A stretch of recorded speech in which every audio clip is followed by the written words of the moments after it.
I'm Mason, 35, a software architect living alone on the 32nd floor. At my brother's birthday dinner, my father raised a glass and said, "And thanks to Mason, Troy finally has a place to get back on his feet." I hadn't offered anything, but when I corrected him, my mother slapped me. Nobody said a word, not over the clink of cutlery or the scent of garlic bread cooling on the table.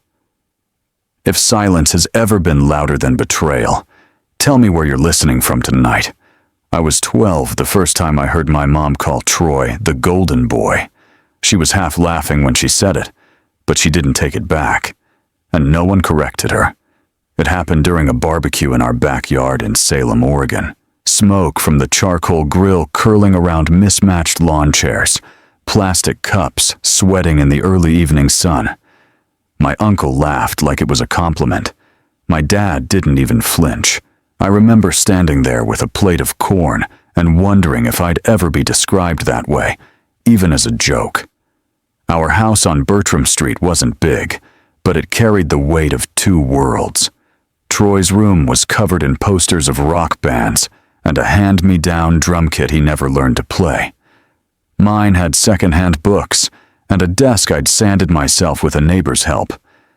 There was always a smell of burnt toast lingering in the kitchen, my mom's trademark, and the chairs around the dining table never quite matched. Nothing fancy, nothing showy. But the imbalance wasn't in the furniture, it was in the attention. When I brought home my first straight-A report card, I handed it to Mom while she stirred spaghetti sauce. She looked over the top page, smiled politely, and said, "That's nice, dear," then turned her full attention to Troy, who was sulking in the corner after getting detention for talking back in history class. "Well," she said, placing a gentle hand on his shoulder, "maybe Mr. Denton doesn't appreciate independent thinkers." She meant it. She always did. Later that week, Uncle Ray came by for dinner. Troy bragged that he told the teacher not every war was America's fault in the middle of a lecture. Uncle Ray grinned and clapped his shoulder. "Attaboy. Somebody's got to push back." I was still sitting at the table with my plate clean and napkin folded when Troy added, "I'm not a rule follower like him," nodding toward me with that sly smile he wore when he knew everyone would side with him. My dad didn't disagree. He chuckled and said, "He's got spirit, huh?" That chuckle taught me something. Not about Troy, but about the rules. Rules didn't matter when they came from me. Praise didn't come for doing things right. It came for being loud, for taking up space, for being exactly the kind of messy that made people look. A few weeks later, Troy threw a baseball in the front yard, right after Dad had told him not to. The ball sailed through the air and cracked the Johnsons' front window. We all heard it. I froze, waiting for the storm, but Dad just sighed and walked out with duct tape. "Just boys being boys," he said, as he helped Troy gather the shards. That night, Troy got out of setting the table. I got to scrub the kitchen floor for spilling water from the dish rack. "That's what happens when you're careless," Mom said. I didn't argue. I just nodded, wiped the spill again, and realized shrinking was safer. I wasn't going to be the golden boy, but maybe I could be the invisible one, the one who didn't make trouble, didn't draw attention, the one they forgot to scold. I stopped bringing home certificates. I tucked my science fair ribbons in a drawer. I started saying, "I'm fine," before anyone asked, because I knew they wouldn't ask. The truth was, silence felt like control. If I didn't speak up, I couldn't be dismissed. If I didn't hope, I couldn't be let down. I learned that early. I didn't resent Troy for soaking up all the light. I just learned to stay out of the way of the shadows he cast. But the thing about shrinking is, eventually, you forget what your full size ever was. I carried that quiet into high school, kept my head down, tutored after class, took on summer jobs no one in my family asked about, I saved every dollar I could from mowing lawns and stocking shelves. On my 16th birthday, I used that money to buy a used digital watch from a pawn shop 2 blocks from the library. Nothing fancy, just clean, black, functional. It was the first thing I ever bought for myself with my own hands. No one noticed when I wore it to dinner. That was fine. I didn't buy it for them. I bought it to remember that even if I didn't get much from the world I came from, I could still measure something. Time, effort, maybe even worth. Later that year, Troy turned 16 too. Mom and Dad threw a party in the backyard. Balloons, barbecue, music loud enough to get complaints. Just before the cake came out, Dad jingled a set of keys from his pocket. "You earned this, son," he said, tossing the keys into Troy's hand. I stared at the new-to-him truck in the driveway. Red, shiny, spotless. Later, after everyone had left, and I was helping Mom carry the leftover potato salad inside, I asked quietly, "Do I get one too?" She paused for just a second, not enough to notice if you weren't watching. "You don't need it," she said. "You're the saver, remember?" And that was that. Some kids wrote poems in college. I wrote functions, loops, conditions, semicolons, all the quiet little machines that did what they were told. Code didn't roll its eyes or forget to respond. It compiled or it didn't. That was the only language I ever trusted to give me back exactly what I put in. My first semester at State was a blur of early lectures and late shifts. I worked the opening shift at the campus coffee shop, wiped tables between classes, and spent nights hunched over a used Dell laptop in a dorm room that always smelled like leftover takeout and lemon-scented window cleaner. I didn't have much, but I had uptime. When I got the full scholarship, tuition, housing, even books, I called home from the break room at work, fingers still sticky with caramel syrup. My voice was hoarse from calling out drink orders, but I remember being excited, proud. I hadn't been proud in a while. "I got the full ride," I told my mom, holding the phone between my shoulder and cheek while I cleaned a countertop. She paused for a second, just like she did when she was deciding how much attention to give. "Well, that's nice, sweetheart," she said. "You know, Troy's thinking about transferring again. His advisor says the school just isn't the right fit. We're helping him look into options." She meant we, as in her and Dad, as in the family money, as in not for me. That night, I made myself a cup of black coffee with the last of the break room grounds and sat by the vending machines to finish a JavaScript assignment. I didn't sleep. I rarely did back then. Sleep was expensive, and quiet was rare. So instead, I let the hum of my $19 desk fan drown out the hallway noise. That fan outlasted 2 roommates and 3 finals weeks. It was the only constant. The next summer, I picked up 3 jobs. One morning I'd opened the coffee shop at 5:30. Afternoons I'd help stock backroom supplies at a hardware store off campus. Evenings I took on freelance data entry projects from Craigslist, sometimes barely closing my laptop before sunrise. I watched my hands start to change. My palms were calloused, my knuckles tight. But they still worked, and I was grateful for that. At Thanksgiving, I went home and found out Troy had dropped out of his second college. He said it wasn't his fault. The professors didn't get how I learn. Mom nodded like she always did. He's got a creative mind, Mason. Some systems just don't accommodate that. No one asked about my GPA. I was pulling a 3.9. During Christmas break, I landed a competitive internship at a tech startup downtown. I waited a full week to tell anyone, just in case it fell through. When it didn't, I finally called. "That's great," Mom said, distracted. "But can you believe the rent they're charging Troy now that he's not in school housing? It's ridiculous." Troy posted pictures from a ski trip that weekend. Dad paid for the lift tickets. The startup had 1 working microwave and 2 folding chairs in the break room. But they gave me a key card. They let me present at meetings. One afternoon, the CTO turned to me and asked, "What would you do differently?" And I had something to say. And he listened. It wasn't glamorous, but it was real. And it was mine. That night, back in my dorm, I opened the window just enough to let the cold in. Below, the city buzzed in low light. I couldn't hear it clearly, not over the hum of my desk fan, but I could see it stretching out in both directions.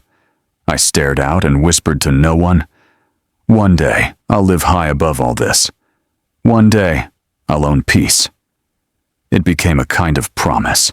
Not for wealth, not for revenge, just space. Space that was mine. Space where no one talked over me. Where no one handed everything to someone else and called it fairness. Spring semester came and went. I stopped calling home so often. They didn't notice. At least, not enough to say anything. One afternoon, between classes, I got a text from Claire, a girl I'd met at a Women in Tech panel. She was organizing a coding circle and asked if I wanted to help out. I said yes without thinking. It was the first time in a long while someone had asked for what I knew, not just what I could give. That night, I finished an assignment and opened my phone to a group message from home. Photos of Troy at a cabin. Another trip. Another long caption about recharging. No one asked how my midterms went. I turned off the notifications and let the desk fan fill the room again. The rhythm had become familiar. Coffee, code, silence. It wasn't warmth, but it was mine. Then, just before midnight, my phone buzzed once more. A message from Mom. Troy dropped out again. This time he swears he's going to focus on his music. That was it. No question about me. No mention of the internship or the full ride, or the 2 jobs I'd just picked up to cover next semester's gaps. I stared at the message for a long time before locking the screen. And just like that, the silence returned. Steady. Humming. Safe.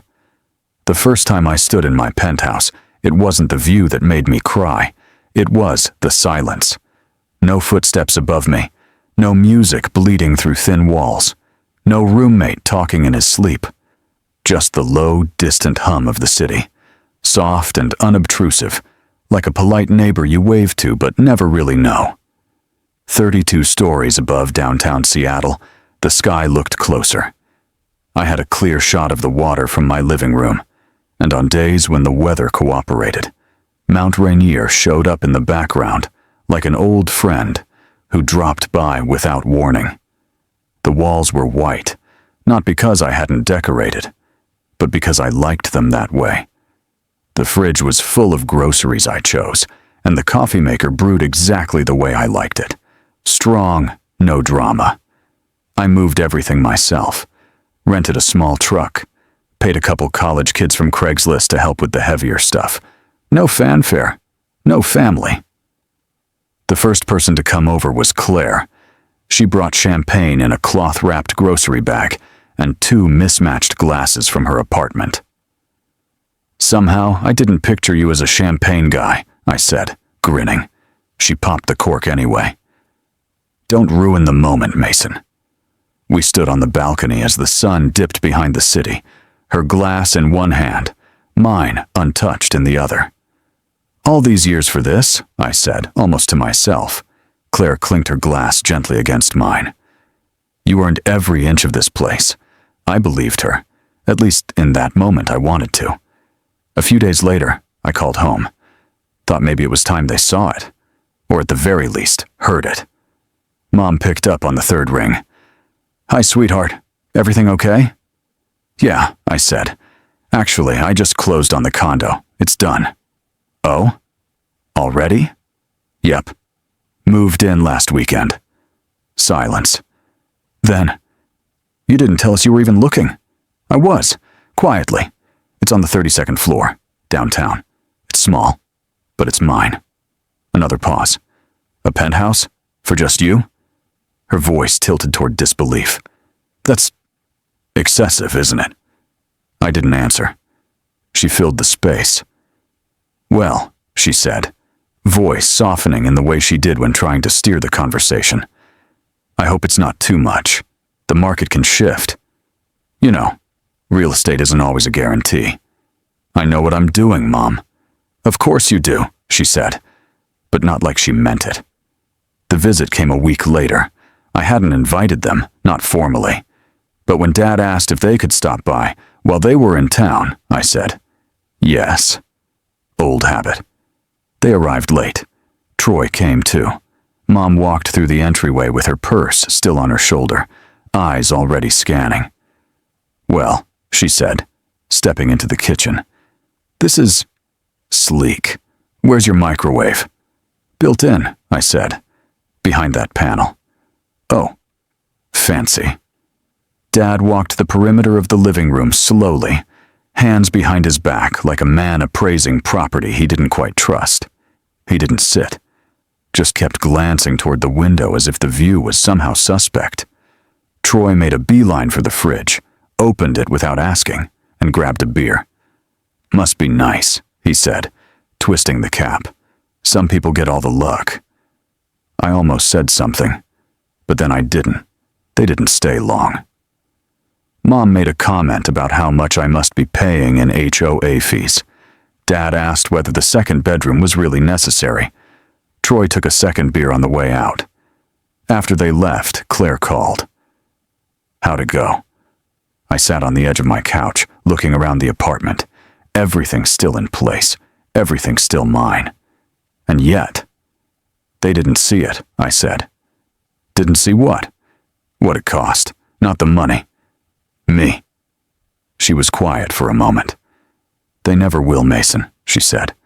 That's not the kind of vision they were raised with. Later that night, I stood in the doorway of the second bedroom, the one I thought might become an office, or maybe a guest room for out-of-town friends. For a second, I imagined Troy's things in there. Guitar he never played, shoes scattered near the door, the smell of old cologne and entitlement. I whispered to the empty room, not a guest room, not for them. It was supposed to be a space where I built something, where ideas had room to breathe, not a backup plan for someone who'd never made one of their own. The next morning, my phone buzzed. Text from Mom. Don't forget Troy's birthday gift. He could really use something nice this year. I didn't reply. I just watched the city through the window, let the silence stretch again, and wondered how long I'd be able to hold it. The table was set with salmon, candles, and caution. I knew they wouldn't come for the food. I spent the whole afternoon preparing. The salmon was my mother's favorite, roasted with lemon and dill, just like she used to make on Sunday nights when we were kids. I made the mashed potatoes by hand and chilled a bottle of Dad's preferred scotch, which I'd gone out of my way to find at a specialty store 2 blocks over. I even bought the beer Troy liked, though I regretted that before they even rang the buzzer. It was the first time they were coming over for dinner. Not just a quick visit, not a walkthrough. A proper meal, seated at the same table, under the same roof. Mine. The penthouse looked clean and calm. Music low. Lighting soft. The guest room door stayed shut. I didn't know why I felt the need to close it. Maybe because I already suspected it would come up. They arrived 15 minutes late.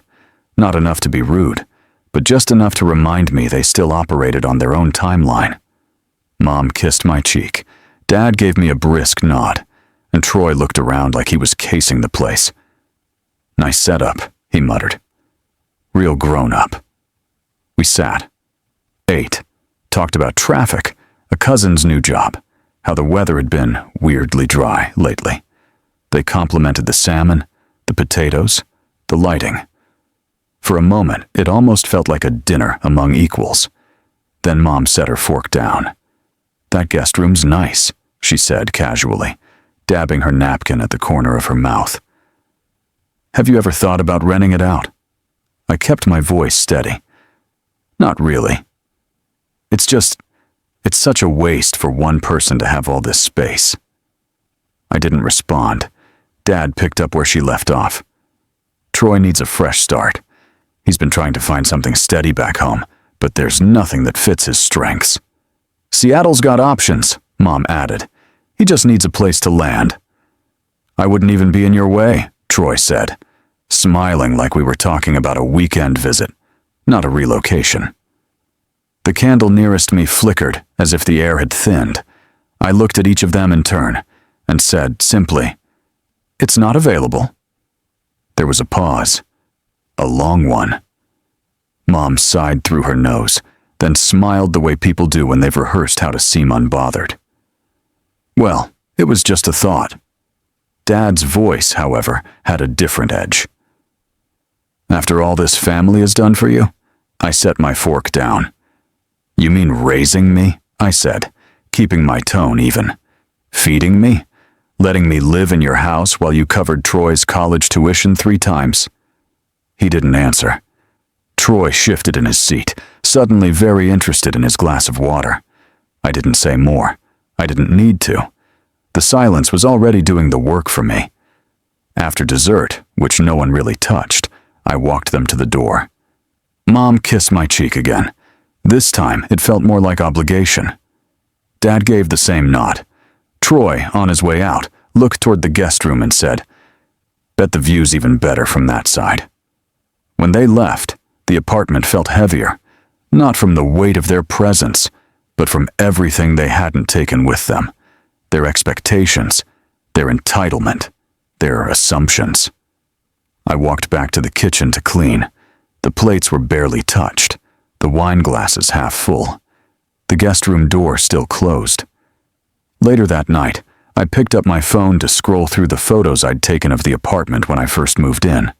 The hallway, the sunlight across the floor, the guest room with clean sheets and an empty desk. But one photo caught my eye, one I hadn't taken. It was slightly angled, poorly lit, and obviously snapped quickly. A photo of the guest room, taken during dinner. Sent from Mom's number. Forwarded to Aunt Gail. Caption: "His place has more than enough space." I stared at it for a long moment. My stomach clenched, not in anger, but in confirmation. I had been right to close that door. I deleted the photo from my phone's gallery, slowly and deliberately, as if erasing it would make the room mine again. Not a guest room. Not for them. Not anymore. I once thought guilt arrived with raised voices, but in my family, it wore a soft smile and a forwarded email. It was New Year's weekend. Cold rain tapped gently against the floor-to-ceiling windows of the penthouse, a gray wash over the Seattle skyline.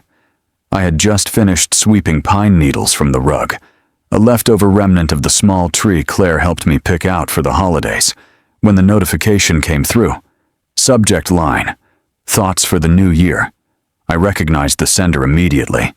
My mother always gave her emails titles like chapter headings in a self-help book. She believed clarity came with formatting. Inside was a message that started with warm wishes, mentioned how gathering as a family was more important than ever, and then, about halfway down, turned into what it really was: a request. She'd written it with grace, almost poetic, how Troy had been having a hard time lately, how he just needed a little space to regroup, how Seattle was full of opportunities, how the second bedroom in my place, so bright, so quiet, would be the perfect place for someone who needs a restart. She ended it with a line I couldn't unsee. "You've always had such a giving heart, Mason. We're proud of how far you've come, and we hope you'll consider this." I read it 3 times, then a 4th. The salmon plates, the guest room photo. It had been building to this. Still holding my phone, I walked to the front door and looked at the lock. Not for security, but for ownership. My hand hovered over the call button. For a moment I considered writing back, something carefully worded, polite but firm. Then I realized this wasn't a conversation for screens. I called her. She answered quickly, too quickly, as if she'd been waiting. "Mason, sweetheart, did you see my email?" "I did," I said. "I just wanted to be direct."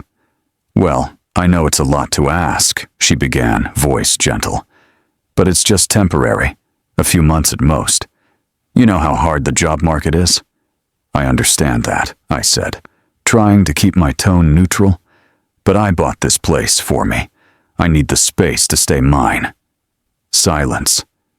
Then, "You've always been independent," she said carefully. "But Troy's had a rougher road. He needs family right now. We all do." That was when Dad's voice appeared on the line. He'd picked up, or maybe he was on speaker the whole time. "You've got space," he said, low and firm. "And your brother needs help." "I've helped before," I said. "This is different," he replied. "You've built this alone long enough. Time to give back." My jaw clenched. It wasn't a question. It was a call to duty, an unspoken one they expected I'd still follow. I didn't answer. I just said, "Thanks for calling," and hung up before I said something I couldn't pull back. I stood there for a long time, watching the rain streak down the glass. In the silence, my thoughts clattered like dropped keys. They didn't see this place as my home. They saw it as a spare resource. Like always, a solution they didn't have to pay for. A thing they could count on without asking twice. That night, I didn't sleep. I made tea, walked barefoot across the living room, turned the fan on even though I didn't need it. The hum helped. It gave the silence something to lean on. By morning, I'd convinced myself maybe they understood, that my non-answer was enough of an answer. But around 9 a.m., my phone buzzed. Text from Troy. "Thanks, bro." Mom said, "It's cool. I'll be quiet." Barely there. I stared at the words, rereading them until they blurred. Then I walked back to the door and looked at the lock again, not for fear of what might come through it, but to remind myself who had the key. Dinner with extended family sounds warm, until you realize you're the main course. It was a Saturday, early evening, the kind where the air still carried a hint of the morning's frost, but the sun lingered longer than expected.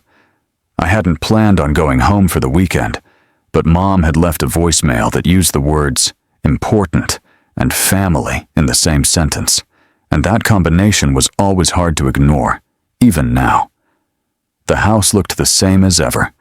Beige siding, cracked front step, wind chimes that never quite caught the wind. Inside, the smell of roast and too sweet perfume greeted me like old wallpaper, uninvited but familiar. The dining table was stretched with an extra leaf, and chairs had been borrowed from the garage. It was packed. Cousins, uncles, Aunt Gail, and of course, Troy. He looked comfortable. Too comfortable.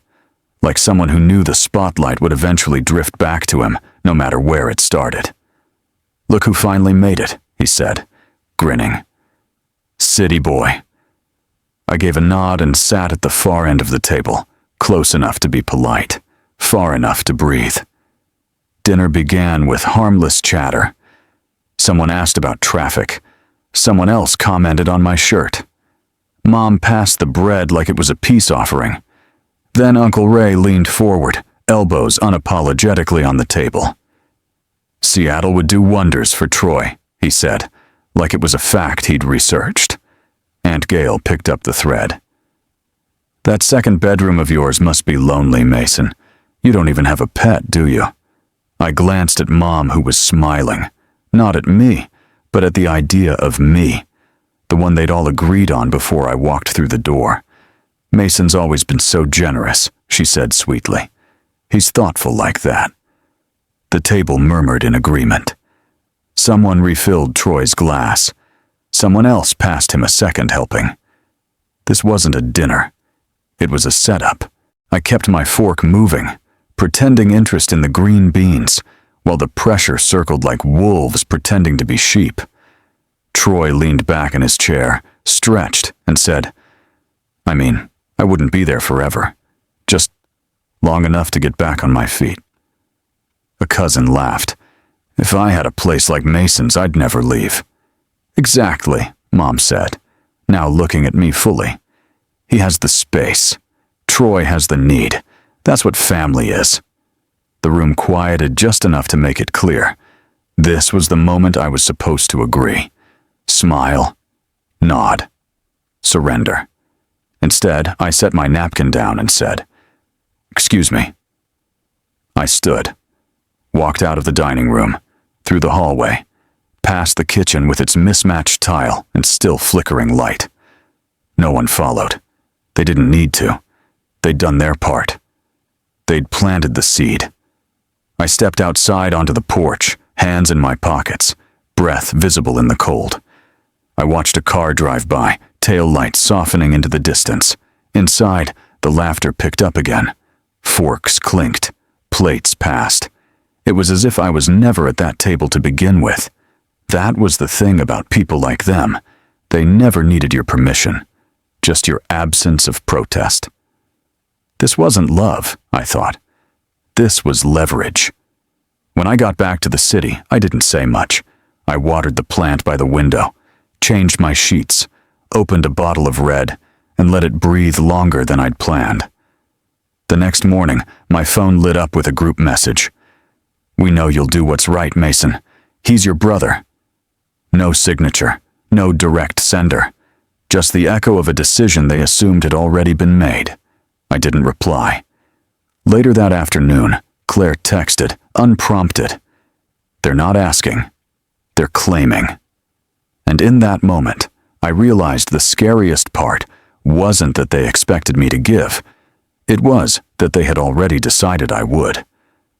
When you don't draw a line, they don't just step over it. They set up camp. It was a Thursday evening, quiet and crisp, the kind that made city lights feel sharper and conversations sound more meaningful. I'd invited a few colleagues over for dinner, a simple gathering, nothing flashy. I cooked a little, ordered a few sides, laid out appetizers on a walnut board I rarely used. It was supposed to be easy. Light jazz in the background, a few bottles of wine, no forced small talk. Around 3 that afternoon, my phone rang. Mom. "We'll just stop by for 5 minutes, she said, cheerful, as if this had been discussed in advance. "Who's we?" I asked, already feeling the edges curl. "Just your father and Troy," she said. "We're dropping off something for your aunt, and figured we'd swing by to say hello." I should have said no. I should have set the boundary I'd rehearsed in my head a dozen times. But I hesitated. And that was all it took. When the doorbell rang at 6:15, 15 minutes before my guests were due, I opened it to see all 3 of them, smiling like a family in a real estate commercial. "Smells good," Mom said, walking in without waiting. "You used rosemary? You always did like your seasonings a little strong." She made a beeline for the kitchen, immediately rearranging the tray of crackers and cured meats I'd spent 10 minutes fussing over. Dad wandered the hallway like a building inspector, tapping baseboards with the back of his knuckle. "Still running the heat this high?" he asked, adjusting the thermostat. Troy, of course, headed for the wine. He poured himself a generous glass without asking, and leaned against the wall near the balcony. "She likes to play hostess now," he said to no one in particular. Then, spotting Jenna from the office stepping through the door, added, "She even has her own views now, too." Jenna smiled politely, clearly confused. I didn't correct him. I didn't say anything. Dinner happened. Sort of. My colleagues made conversation. My mom corrected them. My dad asked too many questions. Troy hovered near Claire and told her she looked like someone who'd understand what it's like being underappreciated. After they left, after the door finally closed and silence wrapped around the apartment like a second skin, I stood at the sink, staring into the half-empty wine glasses and untouched dessert. Claire walked in from the balcony. She looked at me, eyebrows raised, but said nothing. "You can't show up uninvited," I finally said. "This isn't your house." It came out sharper than I expected, but the silence that followed made it feel right. I poured 2 glasses of water, handed her one, and sat across from her at the kitchen island. She looked at me for a long time.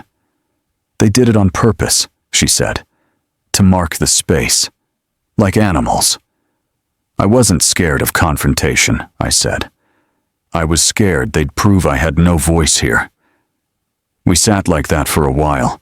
The food went cold. The wine stayed full. The lights felt too bright. Later that night, after Claire left, I picked up my keycard, the one I usually slipped into my coat pocket without thinking, and placed it in the drawer by the door. I closed it gently, like it might break, not because I didn't trust the lock, but because for the first time, I didn't feel safe in my own home. The next morning, as I brewed coffee, my phone buzzed. Voicemail from the front desk. "Hi, Mr. Callahan. Just a quick note.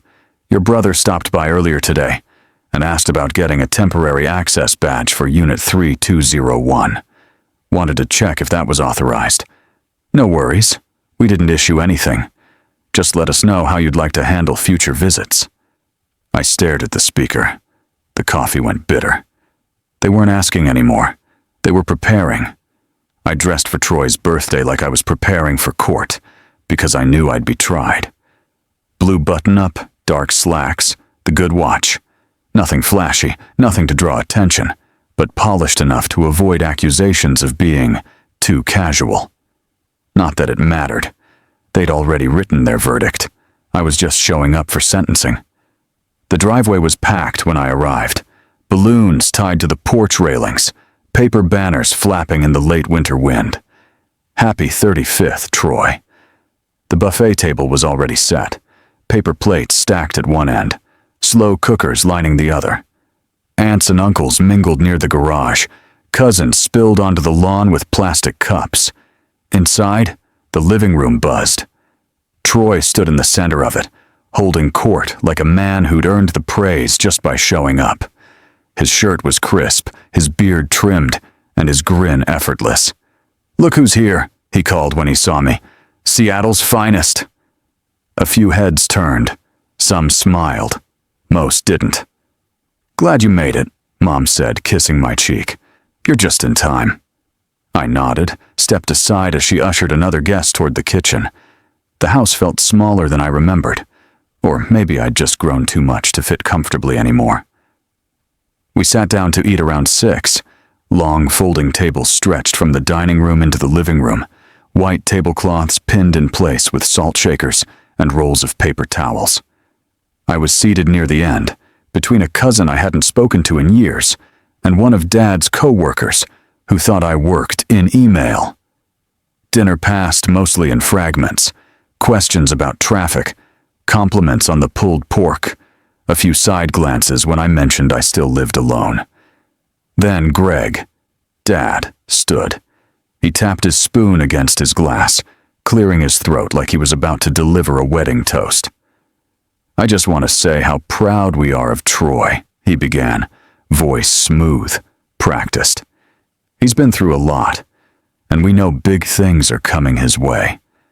Murmurs of agreement, a raised glass or two. He continued, "And we're especially thankful to Mason, who's offered the perfect space to help Troy start fresh." My fork stopped midair. I looked at him. Then at Mom, who smiled without blinking. Then at Troy, who didn't look at me at all. I stood. "I didn't offer that," I said, calm and clear. The room froze. Mom's expression cracked, just slightly. Her smile faltered. Then her hand rose. The slap wasn't hard, but it was loud, startling in its crispness. Conversations halted mid-sentence. Chairs creaked as people shifted. My cheek burned, but I didn't flinch. Greg stepped forward, not to stop her, but to add his part. "If you won't help your family," he said, his voice low and cold, "don't expect to be part of it." No one said anything. No one asked if I was okay. No one even reached for the pitcher of water that had tipped slightly in the silence. I walked out. Through the hallway I grew up in, past the framed pictures of birthdays and graduations, most of them Troy's, out the door that never quite closed right. It clicked behind me, softer than I expected, like the end of a chapter written too long ago. No one followed. The night was still. My car was cold. I didn't start it right away. I just sat there, both hands on the wheel, watching my breath fog the windshield. My cheek still tingled, not from the slap, but from the sentence that followed. Don't expect to be part of it. That was the bruise. When I finally got home, I didn't turn on the lights. I set my keys down quietly, walked to the sink and washed my hands. Then I looked in the mirror. There was a faint smudge on my face, but not where Mom's hand had landed. Lower, near my jawline, where I must have touched the front door on my way out, gripping too tightly. I wiped it away. Later that night, my phone buzzed. Claire had texted once, "Everything okay?" But I hadn't responded yet. Then came another notification. Facebook. Troy had posted a photo. Him holding a beer, smile wide, birthday banner behind him. Caption. Crazy when your own brother values square footage over family. Golden sun still standing. I locked the screen without reading the comments. The quiet of my apartment settled around me again. Cool, steady, undisturbed. For the first time, it didn't feel like peace. It felt like a line had been drawn. And for once, I wasn't the one stepping back from it. It wasn't the slap I remembered the next morning. It was the silence when no one stopped it. The quiet had weight to it, thick and humming, like the pause before a storm or the stillness after one. I woke up in my penthouse, sunlight bleeding through the sheer curtains, and for a moment, I thought maybe it had all been a dream. Then I turned my head and caught the faint imprint of a hand on my cheek in the bathroom mirror. Not red anymore, but there. Enough. My phone buzzed on the counter, then again, and again. 27 unread messages. The first was from Mom. "You broke your mother's heart." The second from Dad. "We raised you better than this." Then came the group thread. "You embarrassed us in front of everyone. Troy didn't deserve that. You should have kept quiet and talked to us later." Then another from an aunt. "You always were the difficult one." I didn't reply. I didn't read the rest. I opened the fridge, took out a bottle of water, and drank it while staring out at the skyline.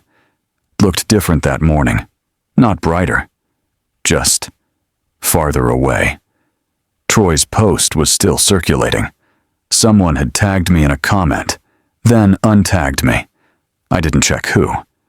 I set the phone down and walked to the bedroom, where the watch I'd bought myself when I was 16 sat on the dresser.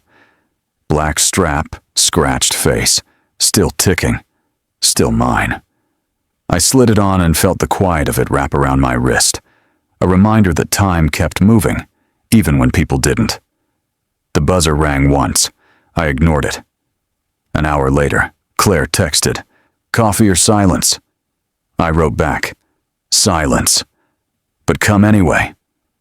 She arrived with a paper bag of pastries and 2 coffees. No words at first. Just presents. We sat on the couch, the same one Troy had leaned against when he'd made that joke about me being a hostess. Claire looked over, watching me like someone waiting for a bridge to lower. "I think I need help," I said, the words unfamiliar in my own mouth. She nodded, slow. "Okay, then let's find it." I told her about the messages, about the way Dad had looked at me like I wasn't just disappointing. I was disposable. I didn't tell her everything. I didn't need to. She was there. That was enough. Later that day, I pulled up the contact list on my phone, scrolled slowly. Then I deleted the entire family group thread. Every photo, every reply, every string of guilt dressed as love. I left 3 contacts: Claire, Haley, the front desk. Then I looked up. Dr. Blake. He'd been my therapist years ago, back when I'd first moved to Seattle and struggled to find my footing in a city that seemed to move faster than I could. I hadn't needed him in a long time. Or maybe I just thought I didn't. His office still came up in my favorites. I emailed him. Subject: request to reconnect. The message was short. "It's Mason Callahan. I think it's time we talked again." I hit send, and for the first time in what felt like weeks, I exhaled. It wasn't relief, not yet, but it was the start of something else, something quieter but steadier. I made tea, sat by the window, let the city move around me while I stayed still. Then the phone rang. Not a text, not a buzz, an actual call from the lobby. "Mr. Callahan, this is Carl at the front desk. Your parents are here. They're insisting on coming up." I didn't answer right away. I looked at the watch on my wrist. Still working, still mine. And for now, that was enough. I didn't go to fix myself. I went to find out if I'd actually broken anything. It was raining in that slow, curtain-like way Seattle does so well. The kind of rain that doesn't interrupt your life, just rearranges the quiet inside it. I arrived at Dr. Blake's office 10 minutes early, which meant I had 10 minutes to sit in my car, listening to jazz through the static of an AM station, wondering if I'd made a mistake. I hadn't seen him in 5 years. Back then, I was fresh into the city, still shedding the skin of obligation and trying to fit into something that resembled autonomy.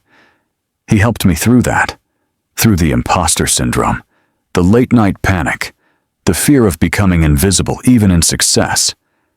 But this felt different. This wasn't anxiety. This was loss. Except the people I'd lost were still alive. His office hadn't changed much. Bookshelves still framed the walls like anchors. The lighting was soft, yellow, never fluorescent. And the old Miles Davis record still played faintly from the corner. He looked up from his desk as I walked in, stood, and extended his hand. "Mason," he said, "it's good to see you." We settled into the same armchairs as before. I didn't say much at first. He didn't rush me. That was always his skill. He waited until silence did the heavy lifting. Eventually, I began. I told him about Troy, about the golden boy status, the dinners where my achievements were nodded at while his failures were explained away. I told him about the penthouse, the birthday party, the slap. I told him about the messages, the assumptions, the way my parents and extended family treated my life like a shared resource. He listened, occasionally jotting something down, occasionally nodding. When I finished, he leaned back, fingers steepled. "Mason," he said, "you were never meant to carry their emotional debt." I swallowed hard, not because I didn't know it, but because I'd never heard it said out loud. "They didn't just ask you to help," he continued. "They built a system where saying no became betrayal. That's not just unhealthy, it's manipulative." I nodded, but it felt like something heavier was crawling toward the surface. "Let me put it plainly," he said. "What you've described is familial emotional abuse, repeated, normalized, and enforced." There it was. No caveats, no gentle language, just truth, spoken like a diagnosis and a release all at once. I sat back. "I thought maybe I was exaggerating," I said. "That maybe I was being cold." He shook his head. "Cold is closing a door with intention.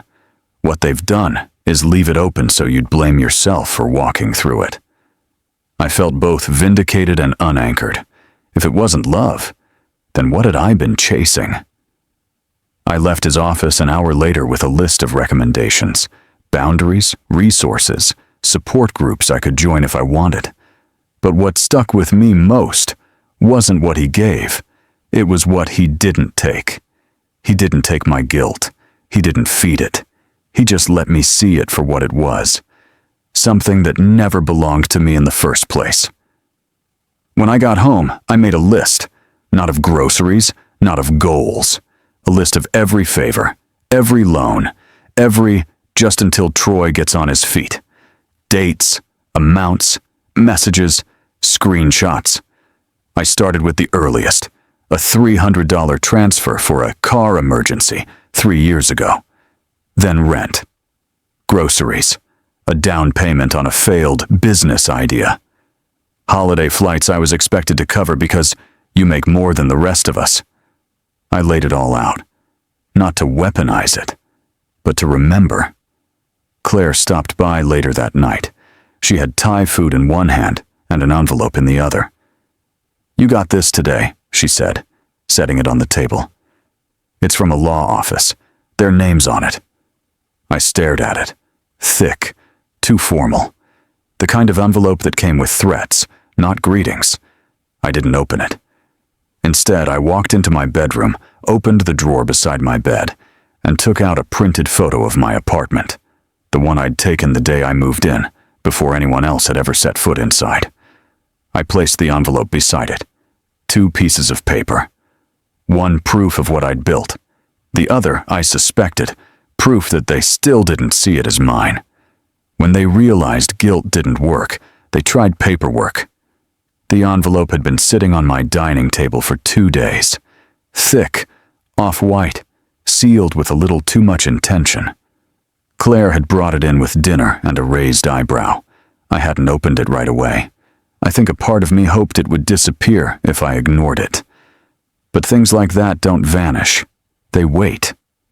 So I called Leah Granger. We hadn't spoken in a couple years. She'd been a friend in college, back when we were both too stubborn for our own good and too broke to care. She went to law school. I went into code.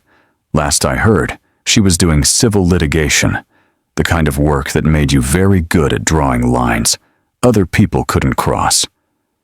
She agreed to meet the next morning at a cafe downtown. Quiet place. Real mugs. No music. Just the low murmur of other people trying to be somewhere else.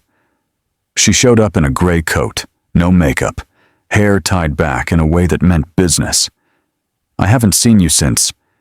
"What, your senior project?" she said, sliding into the seat across from me. "Probably," I said. "Feels like 100 years ago." She tapped the envelope between us. "Let's see what this century wants." I handed it over, watching her eyes move across the printed text. Didn't take long. She let out a soft, amused breath. "They're claiming you made a verbal agreement to house your brother indefinitely, that he relied on your promise, and now you're in breach of an implied contract." I blinked. "That's not a thing?" "It's barely a thing," she said.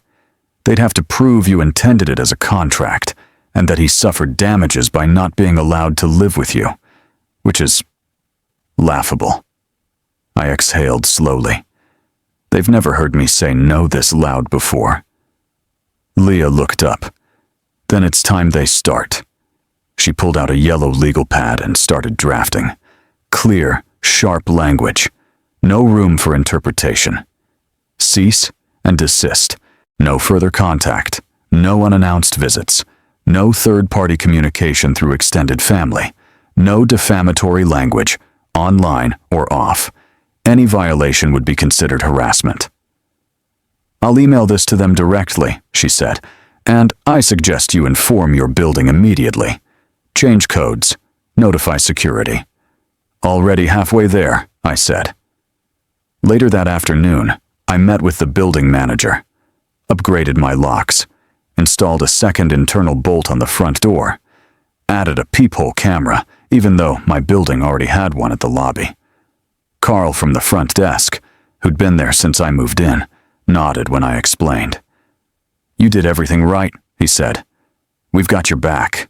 He sounded like he meant it, and for the first time in weeks, I felt something I hadn't expected. Not anger. Not victory. Just control. I didn't feel cruel. I felt precise. The next morning, I emailed Leah a list of names to include.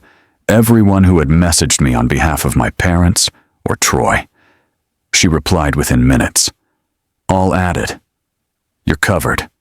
Let me know if they escalate." That night, I opened a file on my laptop and started documenting everything. Every dollar sent. Every message received. Every veiled threat. Not because I needed revenge. I needed clarity. A chord. A line. The apartment felt different. Not bigger. Not safer. Just Mine again. Then, halfway through lunch the next day, my phone buzzed. It was Jenna from work. Your brother showed up at the lobby, said it's a family emergency. Security stopped him. He's causing a bit of a scene. I closed my eyes for a second, took a breath, and stood up from my desk. I'm on my way down, I told her. Thanks for the heads up. I slipped my keycard into my pocket, but this time I held it a little tighter. Some doors don't stay closed unless you lock them twice. Peace wasn't loud. It arrived like a soft breath, but it stayed when everything else left. 3 weeks had passed since the cease and desist letter, since Troy tried to show up at my office lobby, since I changed the locks on my life. In that time, there had been no knocks at the door, no calls I didn't want, no sudden texts from unknown numbers pushing disguised demands. There had also been no, "I'm sorry." Still, the silence brought a strange kind of calm. Not comfort, exactly, but relief. Like taking off a backpack you didn't realize you'd been carrying for years. Claire, always 10 steps ahead of me when I needed it most, convinced me to join a hiking group that met just outside the city limits. It was a mixed bunch, mid-30s professionals, retirees with trail maps etched into memory, and the occasional college student chasing air they couldn't afford downtown. I didn't talk much the first couple hikes, just listened to the gravel under my boots and the wind cutting through pines. But even that was healing. I didn't need to explain who I was or where I stood with my family. Nobody there asked. One Saturday afternoon, as we rested at the summit of a modest hill with views over Lake Washington, Claire sat beside me and handed me a bottle of water. "You're quieter lately," she said. I smirked. I used to be the quiet one. Then I thought I had to get louder just to survive. "You're not surviving now," she said. "You're choosing." I let the words settle. She was right. Later that evening, I got dinner with Haley, my cousin, the black sheep on the other side of the family. The only one who'd ever said out loud that something about the way we were raised didn't feel right. She stirred her drink slowly, watching the ice turn the rim glassy. "You don't have to forgive them to be free," she said. "I tried. For years. But some people want you to earn their love while they keep moving the finish line." I nodded. I didn't need the full story to understand the echoes. "They kept telling me I was difficult," I said, "when all I ever did was ask for a little space." "That's what makes you dangerous to them," she said, smiling. "You figured out how to breathe without asking first." We didn't talk about my parents after that. We didn't need to. We talked about books, about Claire, about how strange it felt to wake up and not brace for a guilt trip masquerading as love. Then came the call. It was a Thursday night.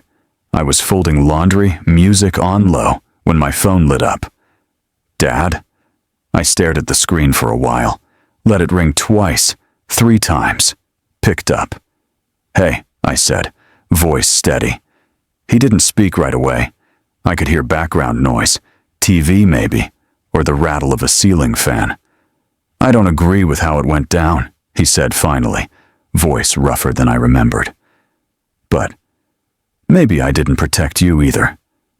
Silence, long enough that I thought maybe the line had dropped.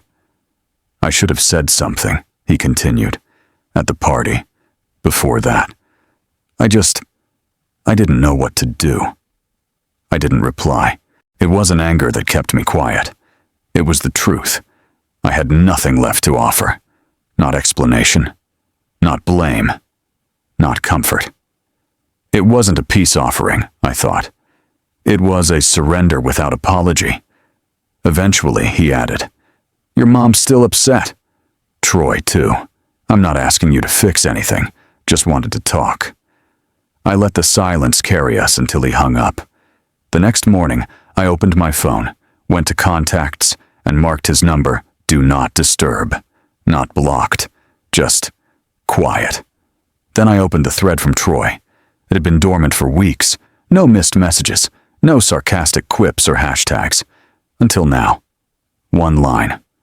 "Don't worry, I figured it out. I'm fine now." Not your burden anymore. I stared at it. No anger rose. No relief either. Just a slow, quiet shift. I didn't reply. I didn't delete it. I saved the message. Not to answer, not to revisit, but to remember. That was the day the cycle broke. Not because someone apologized, but because I didn't ask them to. Some doors don't slam. They just stop opening, and no one knocks again. It had been over a month since the last call. No texts, no emails, no unexpected visits or voicemail traps wrapped in family concern. The silence, once so foreign and jarring, had become a kind of rhythm. Steady. Familiar. Like the ticking of that old watch I still wore when I needed to feel anchored to something that had always belonged to me. I spent my weekends differently now. I reorganized my bookshelves, not for function, but for feel. Moved things around just to see what the room would say back. I started cooking again, not from necessity, but for comfort. Music played more often. The fan by my bed stayed off most nights. I didn't need it to drown anything out.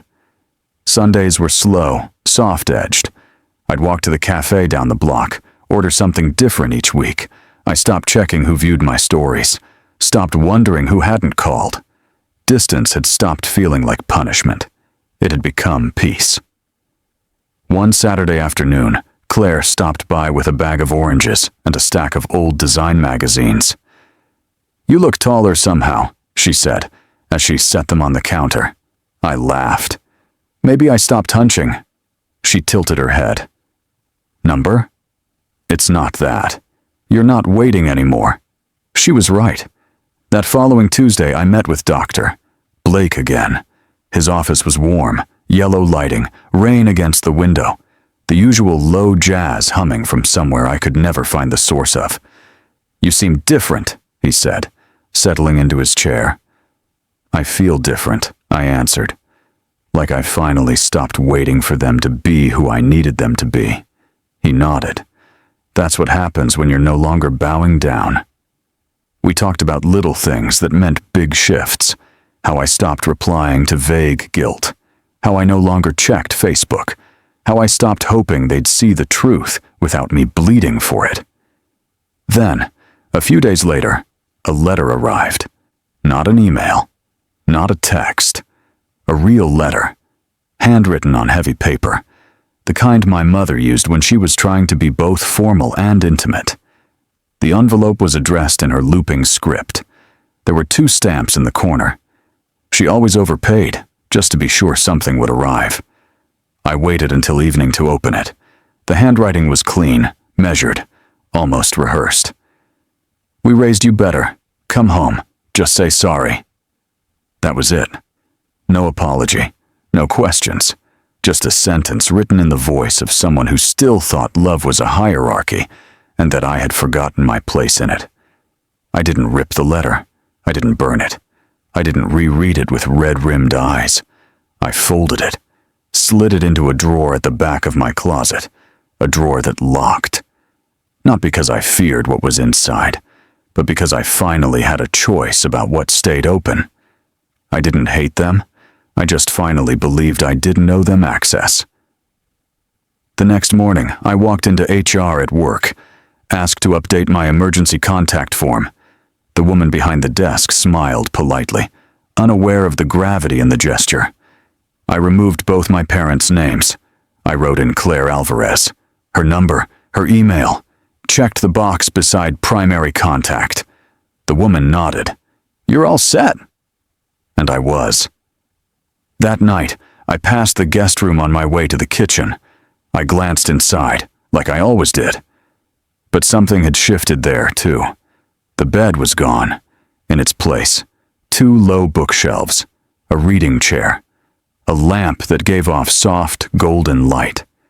The closet was cracked open, revealing board games and blankets. It wasn't a guest room anymore. It was a library.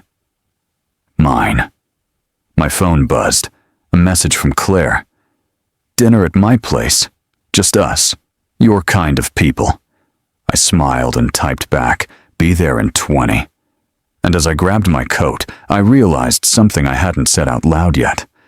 That last door didn't close with anger. It closed with relief. No one called it a family dinner, but it was the first one that ever felt like one.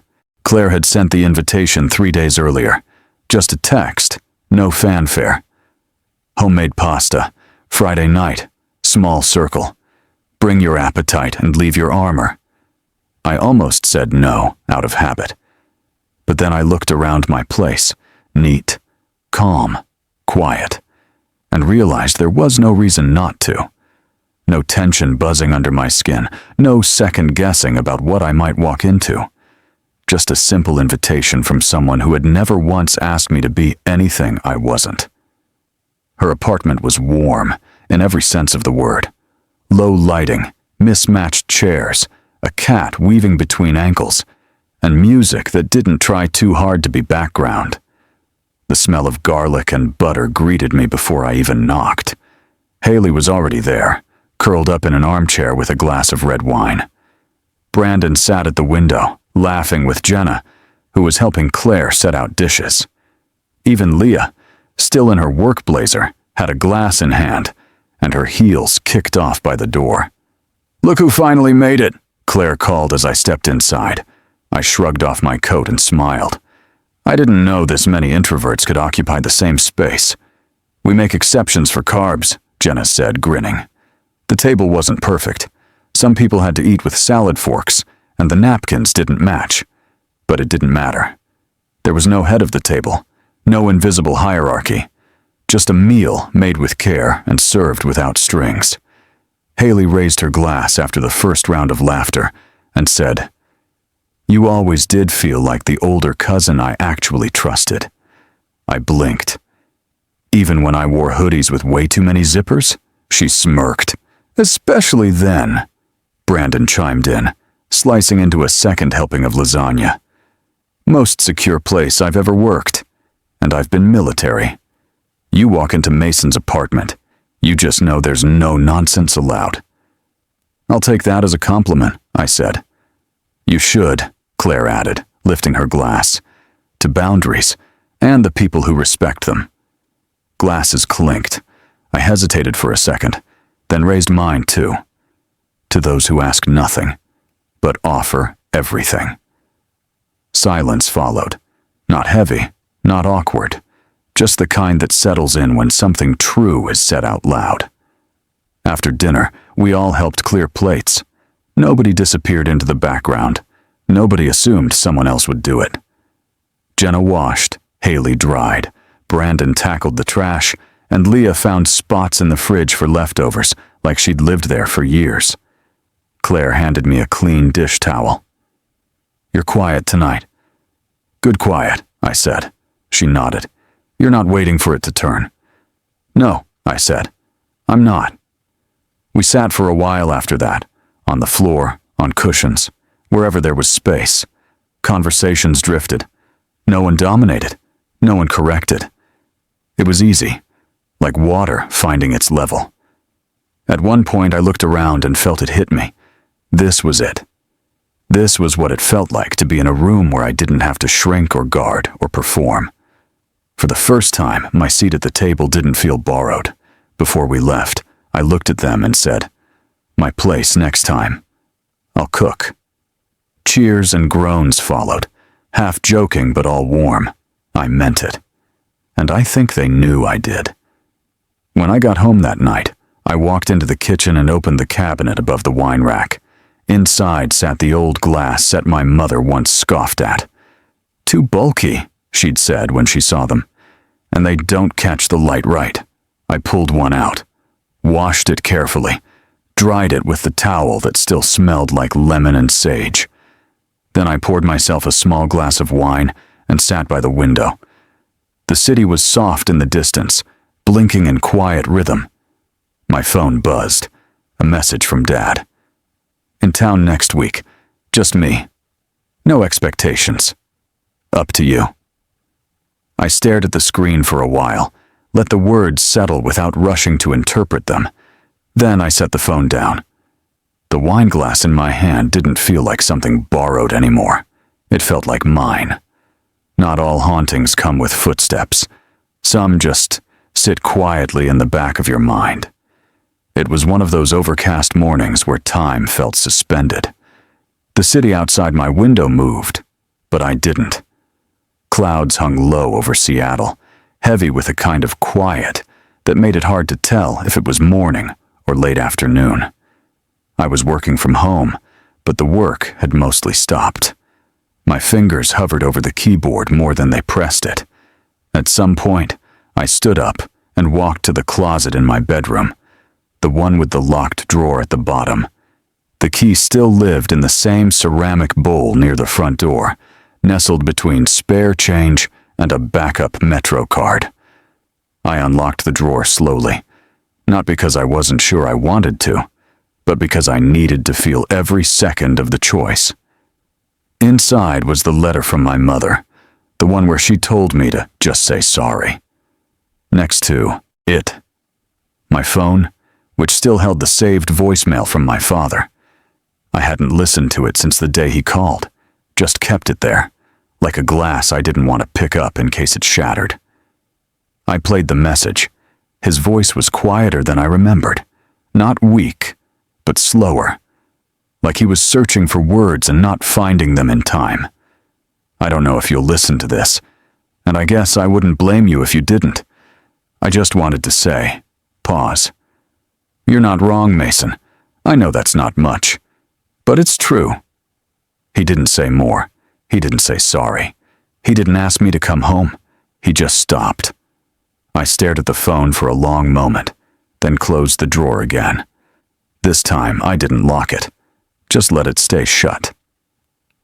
Later that day, Claire stopped by. She brought groceries, unasked. I had told her I'd cook something warm and complicated, and she knew better than to let me do it alone. While I chopped garlic and she unpacked, I told her about the voicemail. "Do you need him to say it?" she asked gently. "Or do you already know he won't?" I didn't answer right away. The smell of garlic filled the space between us. That evening, during our session, I asked Dr. Blake something I hadn't said aloud to anyone. Is closure something you can get without the other person showing up for it? He smiled, not like he was amused, but like he'd been waiting for the question. Closure, he said, is often an internal ceremony. I nodded, quietly, the kind of nod that comes when you know the truth before you hear it. When I got home, I poured a glass of water, sat at my desk, and opened a blank sheet of paper. I didn't try to be poetic. I didn't aim for precision. I just wrote, "I'm okay. Please don't come by uninvited again." That was all. I folded the letter, took it to the balcony, and placed it in the shallow glass dish I usually used for candles. Then I struck a match and held it to the edge. The paper curled, darkened, lifted into ash. The flame didn't roar. It whispered. Forgiveness wasn't the key. Freedom was. I stood there for a while, watching the smoke rise and disappear into the night. It didn't leave a trace. That was the point. Inside, I opened my laptop and started backing up my old journal entries, the ones I used to write during college, when I'd stay up all night coding, trying to make sense of everything that didn't. Then I clicked, Create Blog. The title came easily. Golden doesn't mean good. I didn't write a post yet, just saved the name, let the white space sit there, waiting. As I closed the screen, my phone buzzed. It was a message from Haley. Look what he won today. Attached was a photo of her younger brother, barely 13, beaming with a robotics trophy in his hand, messy hair and proud eyes. In the background, a folding table and wires everywhere. Another message followed. He said, "If Mason did it alone, I can do it too." I stared at the picture for a long time, heart full in a way that didn't ache. Then I smiled, whispered to no one in particular. That's what legacy really means. I didn't buy peace with square footage. I earned it with silence and chose to keep it. It was nearly midnight in Seattle, but the city hadn't gotten the memo. Streetlights blinked like patient metronomes, cars murmured down the avenues below, and the skyline pulsed with quiet electricity. I stood on the balcony with a glass of red in my hand, bare feet against cold concrete. Miles Davis playing low from the speaker behind me. The air was crisp, clean in a way that made everything feel new. Like a page turned after too long being stuck. I hadn't spoken to my parents in weeks. The phone had stayed quiet, the inbox untouched. And for the first time, I didn't read the silence as a countdown. Wasn't the eye of the storm. It was the end of one. Claire called just after 11. "Happy night," she said, cheerful and soft, her voice like a scarf around my ears. "Happy me night," I repeated, smiling. "That's new. You deserve it." We didn't talk long, just enough to say what needed saying. That's how it was with her. No pushing, no performance, just presence. After the call ended, I stayed out on the balcony, sipping slowly. I thought about the old version of me, the one who would have filled this silence with worry, who would have checked every corner of the room for signs of abandonment. That version was gone, not vanished, just finished. My phone buzzed on the railing beside me. A new email. Subject, "Thank you." I opened it. "Hi, Mason. I found your free coding tutorials online a few months ago. I don't have parents. Never did, really. Bounced around a lot. Thought maybe I'd end up flipping burgers forever. But I followed your steps, line by line. I got an internship next month at a startup downtown. They're paying me. I don't think I'd be here without that series you posted. You gave me a way forward. Thank you. Zeke, 19, Everett." I read it 3 times. Then I sat down with my laptop and typed back, "You don't need a bloodline to be built right. You did this. I'm just glad I left the light on."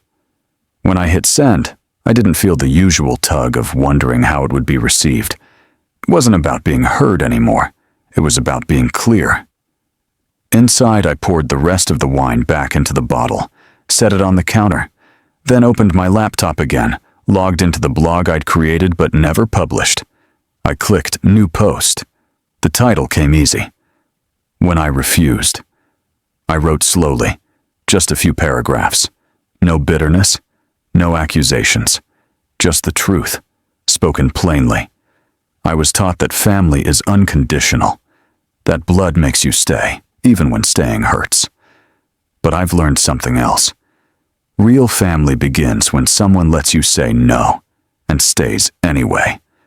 I hit publish, and just like that, it was out there. Not for likes, not for applause, just to exist, to take up its own space in the world, like I had finally allowed myself to do. Back on the balcony, I leaned against the railing and closed my eyes. The wind picked up. Below, Seattle moved on without me. Above, I exhaled into the dark and felt, truly felt, that I wasn't surviving anymore. I was choosing. My phone buzzed once more, a notification from the building's security system. Camera alert, motion at the front door. I checked the feed. No one was there, just a shadow from a passing car, a branch shifting in the breeze. I set the phone down, let the screen dim, and for the first time in years, I didn't feel the need to answer a knock that wasn't mine. I raised my glass, even though there was nothing left in it, and whispered into the quiet. Family doesn't begin with blood. It begins when someone lets you say no, and stays anyway. People often ask if I regret how it ended, with distance, with silence, with doors that stayed closed longer than they were ever open. But what I've come to understand is that some relationships aren't broken because people stop talking. They're broken because no one listened while they still could. I didn't walk away from my family because I stopped loving them. I walked away because, for the first time, I finally loved myself enough to stop handing over pieces of me they never intended to return. I still keep their numbers. I still remember birthdays. And sometimes, I still wonder what might have happened if someone had stood up for me before I had to stand up alone. But that wondering doesn't hurt anymore. It's gentle, like the quiet after a storm has passed, when everything smells like wet concrete and clean air. This year, I hosted Thanksgiving, not for tradition, but for choice. Claire brought her sweet potato casserole. Haley made cranberry sauce from scratch, which surprised no one. We sat around my table, mismatched chairs and all, and laughed about nothing and everything. No speeches, no performance, just presence. There was no reconciliation card from my father. No dramatic reunion, just peace. And honestly, that's more than enough. Because healing doesn't always mean going back.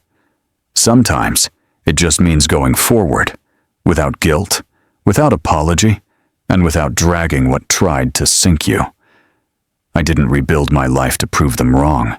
I rebuilt it so I could finally live it right. You don't need permission to protect your peace, even from the people who raised you. Family doesn't give them the right to your home, your money, or your silence. Setting healthy boundaries is not rejection.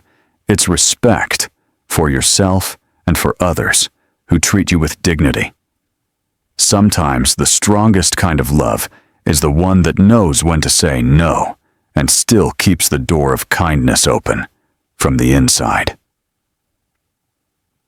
If this story spoke to something quiet inside you, we invite you to like the video and subscribe to our channel. Your support helps us share more stories about healing, courage, and quiet strength. Check out our other tales. You might just find your own reflection there.